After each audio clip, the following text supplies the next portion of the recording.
You've survived the opening. You've battled through the middle game. And now, the board is bare, the pieces are few, and the stakes are higher than ever. For many players, this is the scariest part of chess. Not because the endgame is boring, but because here, every single move is magnified. One slip and months of studying openings won't save you. One inaccurate pawn push, and the game you fought so hard for slips away.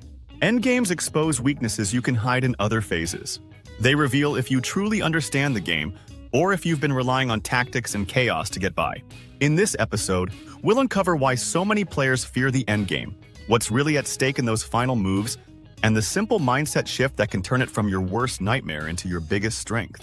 Welcome to Chess and Beyond. Today, do you fear the endgame? Endgames are fascinating. They're where pure skill meets deep strategy. There are countless classic books and modern guides on mastering them. Do you have any personal favorites or hidden gems? Drop your suggestions in the comments. They might inspire future episodes right here on the channel. All right, let's dive in and see why the endgame has such a hold on players' emotions and decisions. When the board starts to clear, many players feel a quiet panic.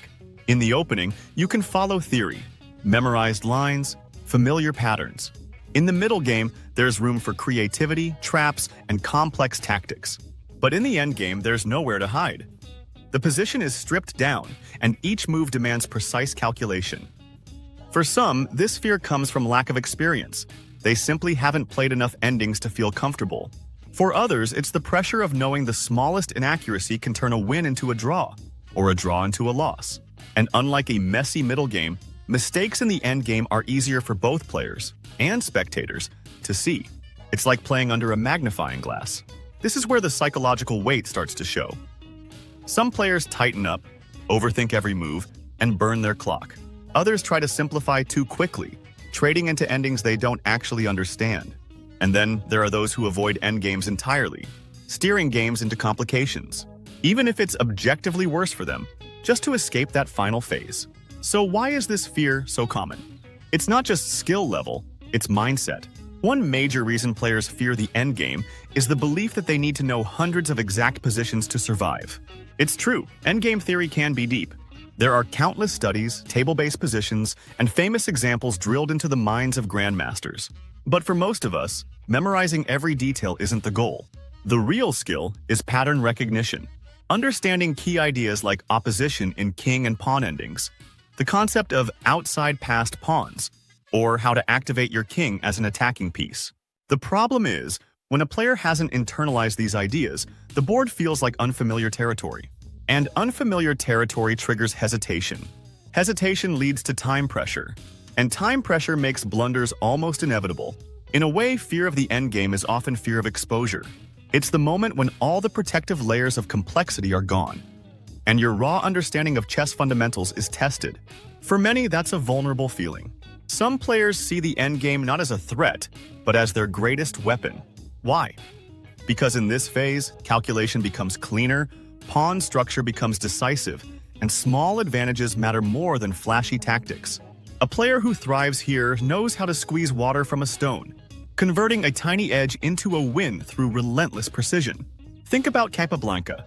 He wasn't just good at endgames, he was feared in them. His ability to simplify into winning positions was so strong that opponents often collapsed before the endgame even began, just trying to avoid it. This is the opposite of fear. It's mastery. And the path to mastery isn't memorizing every possible position, but deeply understanding a smaller set of principles and applying them consistently. So, how do you move from fearing the endgame to feeling in control of it? It starts with shifting your mindset from, I have to remember everything, to, I need to understand the essentials. Focus on mastering a few high-value concepts: opposition, triangulation, the rule of the square, and converting an extra pawn. These core patterns appear far more often than the ultra-rare studies you might see in puzzle books. Next, practice them under realistic conditions. It's one thing to know a technique in theory, it's another to execute it with 5 minutes on your clock. Set up specific positions on a board or in an online simulator and rehearse them until they feel second nature. And remember, every endgame is also a mental game.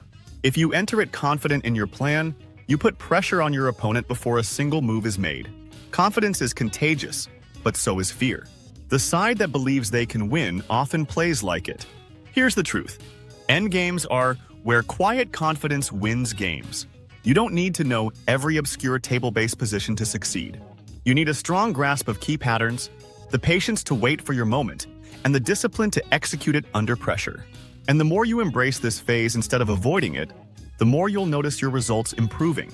Not just in the endgame, but in every stage of the game leading up to it. But what about you?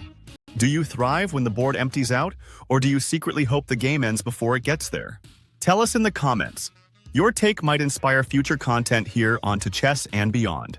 If you found this useful, like the video and subscribe for more deep dives into the game we love. Because here, chess is only the beginning.